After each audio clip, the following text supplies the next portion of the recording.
السلام علیکم ورحمۃ اللہ وبرکاتہ۔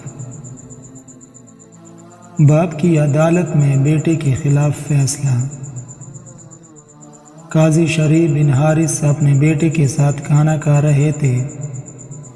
بیٹے نے کہا، ابا جان، میرا کچھ لوگوں سے جھگڑا ہے، میں آپ سے مشورہ کرنا چاہتا ہوں کہ اگر میں حق پر ہوں تو مقدمہ آپ کی عدالت میں پیش کروں اور آپ انصاف کے تقاضے کو مد نظر رکھتے ہوئے میرے حق میں فیصلہ کر دے، اور اگر آپ یہ سمجھتے ہیں کہ میرا موقف کمزور ہے اور میں غلطی پر ہوں تو پھر میں یہ مقدمہ پیش ہی نہیں کروں گا، بلکہ ابھی ان لوگوں کے پاس جا کر کسی طریقے سے صلح کر لیتا ہوں۔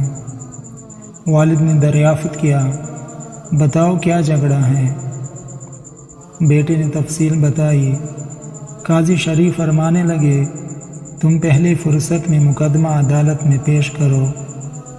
اگلے دن مقدمہ پیش ہوا، فریقین حاضر ہوئے، دونوں نے دلائل دیے۔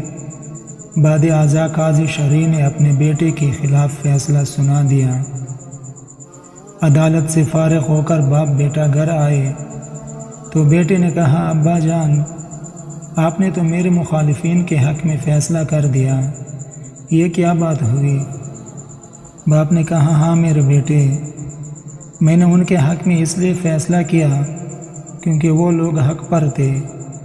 بیٹا کہنے لگا، ابا جان، مجھے فیصلے پر اعتراض نہیں، ملال یہ ہے کہ میں نے آپ سے مشورہ کیا تھا اور آپ ہی کے ارشاد پر مقدمہ دائر کیا تھا۔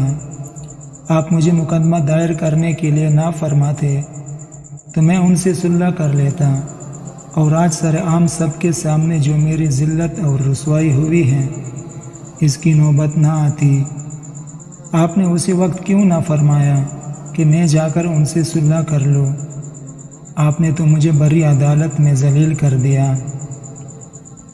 قاضی شرعی نے فرمایا، بیٹے، اللہ کی قسم تم مجھے دنیا جہان سے زیادہ عزیز ہو، مگر اللہ تعالیٰ تم سے کہیں زیادہ عزیز تر اور محبوب ہیں۔ میرے لیے ہرگز جائز نہیں کہ میں اپنے رب کو ناراض کروں۔ اگر میں تمہیں بتا دیتا کہ حق تمہارے مخالفین کے ساتھ ہیں تو تم ان سے صلح کر لیتے، اور اس صورت میں ان کا حق مارا جاتا۔